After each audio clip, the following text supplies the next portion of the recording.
Assalamualaikum everyone. I hope you are all doing well. Welcome back to my YouTube channel Smart Skills of English. Today we will dive into the fascinating world of English tenses and especially about future continuous tense. So let's start our lecture. First, I would easily explain about the identification of future continuous tense.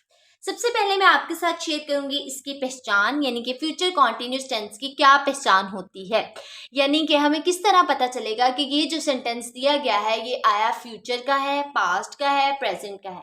Present और past को discuss करने के बाद आज lecture number 26 में मैं आपके साथ डिस्कस करने वाली हूँ फ्यूचर कॉन्टिन्यूस टेंस की पहचान, यानी कि उर्दू फिकरात के आखिर पर रहा होगा, रही होगी और रहे होंगे वगैरह आता है, यानी ऐसे टेंसेस जिनका जो लास्ट है वो इन पे होगा, यानी कि रहा होगा, रही होगी या रहे होंगे, इस पहचान पे होगा। डेफिनेटली वो जो टेंस है आपका वो फ्यूचर कॉन्टिन्यूस टेंस का होगा।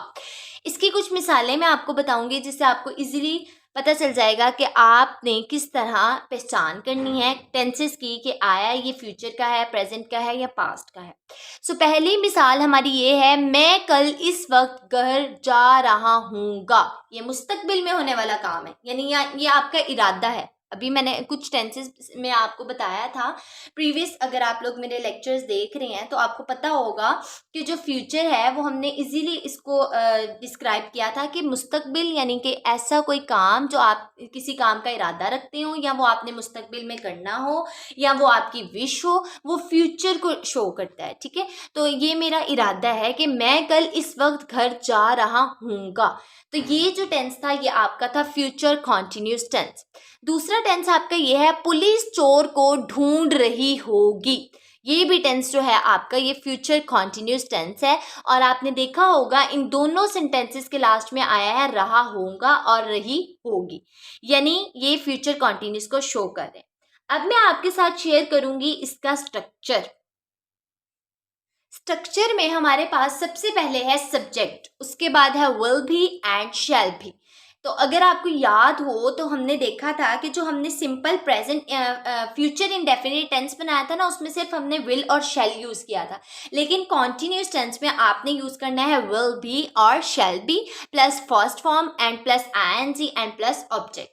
विल भी और शैल भी, जो आई और वी है उसके साथ आपने शैल भी यूज़ करना है, और जो आपके अदर सब्जेक्ट्स हैं यानी कि ही, शी, इट या कोई भी सिंगुलर नाउन या किसी भी पर्सन का नेम, उसके साथ आपने विल भी यूज़ करना है।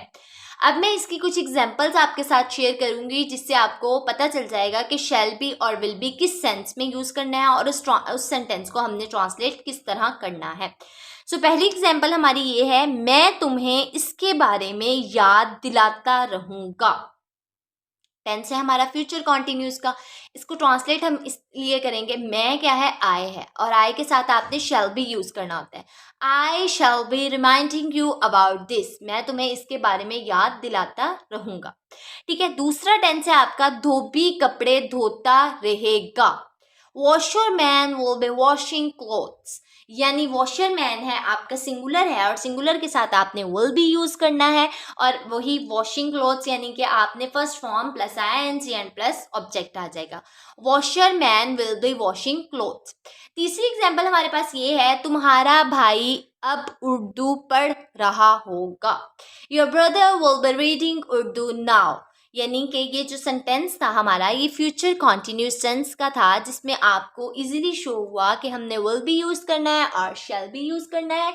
शैल आपने आई और वी के साथ यूज़ करना है, I shall be and we shall be. बाकी जो हमारे अदर सब्जेक्ट थे, कोई नाम था या वॉशर मैन है जैसे, या फिर आपका अभी सेंटेंस में हमने देखा योर ब्रदर विल बी, तो उसके साथ हमने जो सिंगुलर चीज़ें हैं या कोई नाम है या कोई अदर ऑब्जेक्ट है तो उसके साथ हमने विल भी यूज़ किया। ठीक है, सो बेसिकली स्टूडेंट्स ये था आज का हमारा लेक्चर जिसमें मैंने आपको बताया फ्यूचर कॉन्टिन्यूस का सिंपल स्ट्रक्चर, यानी कि हम अपने फ्यूचर कॉन्टिन्यूस टेंसेस को किस तरह इंग्लिश में ट्रांसलेट कर सकते हैं।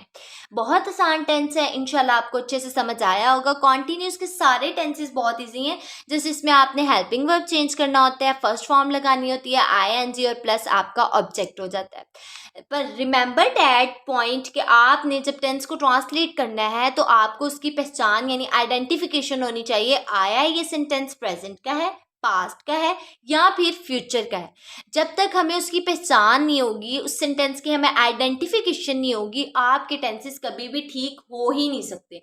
वो इसलिए सही नहीं हो सकते हैं क्योंकि जब तक बच्चों को टेंसेस की पहचान नहीं होती है, उनको पता नहीं होता है कि हेल्पिंग वर्ब कौन सा यूज़ करना है, प्रेजेंट का है तो वो पास्ट वाले जो हैं हेल्पिंग वर्ब यूज़ कर देते हैं। तो ये जो चीज़ें हैं ये हमारे टेंसेस में बहुत इंपॉर्टेंट रोल प्ले करती हैं, इसलिए मेरी कोशिश है कि मैं हर चीज़ आपको अच्छे से समझाऊं, आपको पता चले कि हमने टेंसेस को किस तरह यूज़ करना है। कभी भी टेंसेस का रट्टा ना लगाएं। मैं हर वीडियो में आपसे यही कहती हूँ, टेंसेस हमेशा आपको प्रैक्टिस से आते हैं। जितनी आप प्रैक्टिस करेंगे, जितने आप टेंसेस करेंगे, लिख लिख कर उसकी प्रैक्टिस करेंगे, ठीक है, उतने अच्छे आपको टेंसेस आएंगे। ठीक है बेटा, तो ये थी हमारी आज की वीडियो जिसमें मैंने आपको बताया फ्यूचर कॉन्टिन्यूस के टेंसेस के बारे में। Please subscribe my channel and don't forget to like, share and comment also. Remember me in your precious prayers. Until next time, अल्लाह हाफिज।